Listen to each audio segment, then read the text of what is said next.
आपके अपने PP education पर बहुत बहुत स्वागत करता हूं।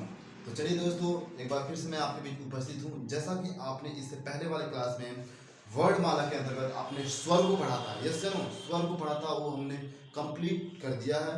अब आपको मैं आगे वर्णमाला में व्यंजन को बताने वाला हूँ। तो देखिए, चलते हैं सीधे क्लास की तरफ। तो ध्यान से जरूर देखिएगा, अंत तक जरूर बने रहिएगा, ठीक है ना। चलिए देखते हैं। तो दोस्तों, आज मैं बात करने वाला हूँ व्यंजन की। किसकी? व्यंजन की। आपने स्वर को पढ़ा था, स्वर को पढ़ा था। स्वर किसे कहते हैं? जो स्वतंत्र रूप से बोला जाए, जिसको बोलने में किसी की सहायता न लेनी पड़े। अब वही बात करते हैं व्यंजन की। तो व्यंजन दोस्तों, व्यंजन को बोलने में हमें स्वर की सहायता लेनी पड़ती है। फिर सिंपल सा हम कह सकते हैं कि जिसको बोलने के लिए हमें स्वर की सहायता लेनी पड़े, उसे हम व्यंजन कहते हैं। यस या नो? चलिए, जैसे हम लिख सकते हैं, जिसको बोलने के लिए, जिसको बोलने के लिए, बोलने के लिए स्वर की सहायता लेनी पड़े, सहायता लेनी पड़े। क्या करें? सहायता लेनी पड़े, उसे व्यंजन कहते हैं।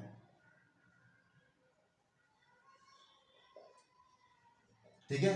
तो व्यंजन किसे कहते हैं? आपने देखा, जिसको बोलने के लिए हमें स्वर की सहायता लेनी पड़े। आपने इससे पहले पढ़ा था कि स्वर कितने होते हैं। तो स्वर हमने बताया था, कुल स्वर कितने होते हैं? 11 होते हैं। ठीक है। तो अब आपको देखना है कि व्यंजन की संख्या कितनी होती है। क्या दोस्तों? व्यंजन की संख्या कितनी होती है? तो मैं आपको बता दूं, आपसे अगर पूछेगा कि कुल व्यंजन की संख्या कितनी होती है, क्या हमने बोला है कि कुल व्यंजन की संख्या कितनी होती है?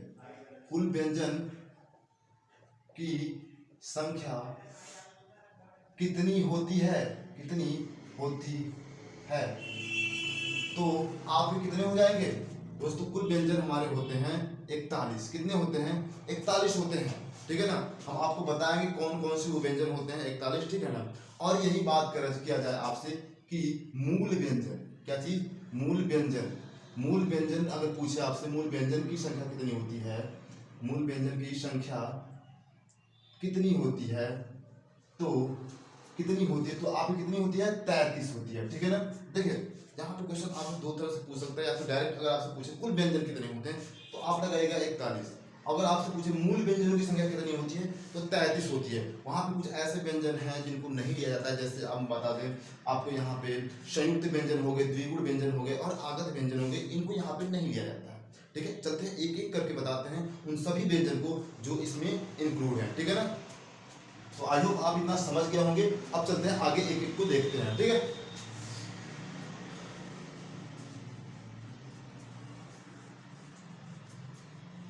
दोस्तों, सबसे पहले आता है कि व्यंजन।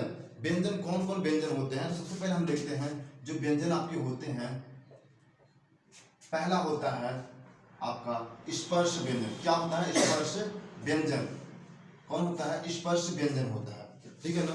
अब स्पर्श व्यंजन जो होते हैं, उसी से आपके सारे व्यंजन आपको दिखाई देते हैं। जैसे कि हम बता दें, स्पर्श व्यंजन की संख्या कुल कितनी होती है, तो वो होती है 25, यानी कि 25 होती है।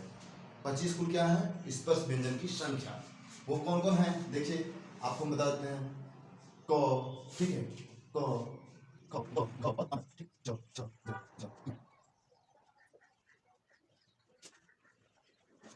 तो कितनी है? 25 है। तो 25 हमारे क्या होते हैं? स्पर्श व्यंजन होते हैं। कितने होते हैं? 25 होते हैं। तो यही आपके होते हैं क वर्ग से लेके प वर्ग तक।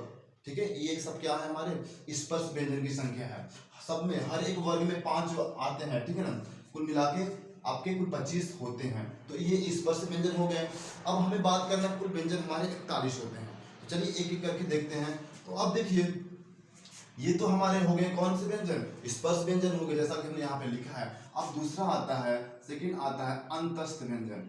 अंतस्थ व्यंजन, ठीक है ना। क्या आता है? अंतस्थ व्यंजन आता है। ठीक है। वो कौन कौन होते हैं अंतस्थ व्यंजन? आपके होते हैं, ये होते हैं आपके 4 होते हैं। कितने? 4 होते हैं। और वो होते हैं आपके य, र, ल और व। कौन कौन होते हैं? य, र, ल और व। ये हमारे अंतस्थ व्यंजन में आते हैं। और वहीं अगर देखा जाए, बात करें तो एक होता है द्विगुण व्यंजन। द्विगुण व्यंजन, ठीक है ना। द्विगुण व्यंजन होते हैं, ये आपके कुल 2 होते हैं। कितने होते हैं? दो होते हैं द्विगुण व्यंजन। अब वो कौन कौन होते हैं देखिए, एक होता है ड और एक होता है ढ, एक होता है ड और एक होता है ढ। देखिए दोस्तों, हम आपके लिए जो इम्पोर्टेंट है, जो जरूरी है, हम वही आपको यहाँ बताएंगे और फास्ट तरीके से बताएंगे, बस आपको समझना है, ठीक है ना। तो द्विगुण व्यंजन आपके दो, ड और ढ, अंतस्थ व्यंजन 4 होते हैं, ठीक है ना। अब हम देखते हैं आगे, आगे आपका क्या आता है, आगे आपका आता है उष्ण व्यंजन। क्या आता है? उष्ण व्यंजन, ठीक है ना। उष्ण व्यंजन ये भी आपके 4 होते हैं। कितने होते हैं? 4 होते हैं उष्ण व्यंजन। अब वो कौन कौन होते हैं? एक होता है श, फिर होता है आपका श और स, ठीक है, और एक ह। ये आपके क्या होते हैं? उष्ण व्यंजन होते हैं। मूर्धन्य श, सॉरी, ये हमारा है तालव्य श, मूर्धन्य श, दंत श, ठीक है। तो ये हमारे 4 क्या है? हमारे उष्ण व्यंजन की संख्या है। अब देखिए कितने हुए, अब 25 से आते, 25 4 कितने हुए? 29, 29 2 कितने हुए आपके? 31, और 31 4 कितने हुए? 31 4 कितने हुए आपके? 35 हो गए। अब देखिए आगे और हम बताते हैं आपको, हमारे उष्ण व्यंजन हो गए, अंतस्थ व्यंजन हो गए, द्विगुण व्यंजन हो गए। अब देखिए एक होता है आगत व्यंजन। क्या होता है? आगत व्यंजन। आगत व्यंजन होता है, वो भी कितने होते हैं हमारे? 2 होते हैं। आगत व्यंजन की संख्या भी कितनी होती है? 2 ही होती है। वो कौन कौन होते हैं? ज और फ। देखिए ये ज और फ यहाँ पे लगा था नुक्ता, इसे हम नुक्ता व्यंजन भी कहते हैं, ठीक है। ये जो चिन्ह है ये नुक्ता का है, तो ये आगत व्यंजन है।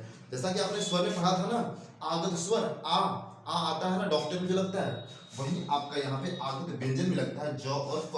अब कितने हुए?